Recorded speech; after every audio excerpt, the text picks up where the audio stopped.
In the last few lessons, we looked at the definition of logs. Now we will look at some rules which help us simplify expressions that contain logs. So the first rule, log of A plus log of B is equal to log of A times B. Well, let's examine this further to convince ourselves that the rule is in fact correct. So let's set log of A equal to M and log of B equal to N. Now, by definition of logs, if log of A is equal to M, and remember that the base assumed here is 10, then it must be the case that 10 to the power of M is equal to A. Similarly, if log of B is equal to N, then 10, which is the base to the power of N, should be equal to B. 10 to the power of N should be equal to B. Okay? So now I've got A equal to 10 to the power of M, B equal to 10 to the power of N. And if I multiply A and B, I get 10 to the power of M times 10 to the power of N, which is equal to 10 to the power of M plus N. So I can write A times B is equal to 10 to the power of M plus N. Now note, M plus N is the exponent by which 10 must be raised in order to get AB. If I write this in log form, I get log of AB to the base of 10 is equal to M plus N. Well, what is M? M is log of A. We had set M equal to log of A. And what is N? That is log of B. We had set N equal to log of B. So you can see that log of A times B is in fact equal to log of A plus log of B, which is our first rule. Let's look at the second rule. Log of A minus log of B is equal to log of A over B. Let's repeat the trick. So log of A is equal to M. Log of B, we set it equal to N.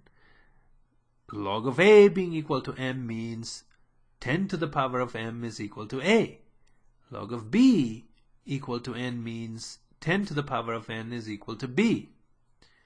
So now we've got A equal to 10 to the M, B equal to 10 to the N, and we write A divided by B, which is 10 to the M divided by 10 to the N, which is equal to 10 to the M minus N. So A over B is equal to 10 to the M minus N. Now notice, M minus N is the exponent by which we must raise 10 in order to get A over B. So if we write that in log form, that's the same as log to the base 10 of A over B is equal to M minus N. And what is M? M is log of A. What is N? That is log of B. So log of A over B is equal to log of A minus log of B, which is our second rule. The third rule. N times log of A is equal to log of A to the power of N. Now we use the same trick, but there's a little twist here. So listen to this one carefully. So log of A, we set it equal to M. Okay, by definition of logs, if we write that in exponent form, exponential form, we get A is equal to the base, which is assumed to be 10 here, to the power of N. Then what we do in the next step is we say, okay, let's raise A to the power of N. We are looking at what the log of A to the N is going to be. So let's figure out what A to the N is going to be in terms of M and in terms of N. So A to the N is simply going to be 10 to the M raised to the power of N, which is 10 to the power of M times N. Now note that M times N is the exponent by which 10 must be raised in order to get A to the N. So writing that in log form, we get log of A to the N, which is the right hand side of the equation here, is equal to M times N, which is the same as n times m, and m is equal to log of a. And so you can see that log of a to the n is equal to n times log of a, which is the third rule. Now, note something very straightforward.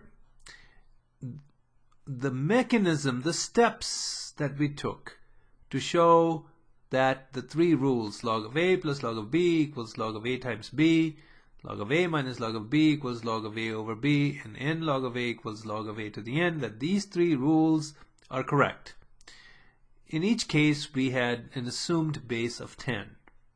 But we can repeat that analysis for any value of base. So a generic value represented by the letter C for the base can be used, and the three rules will still apply. The rules don't change.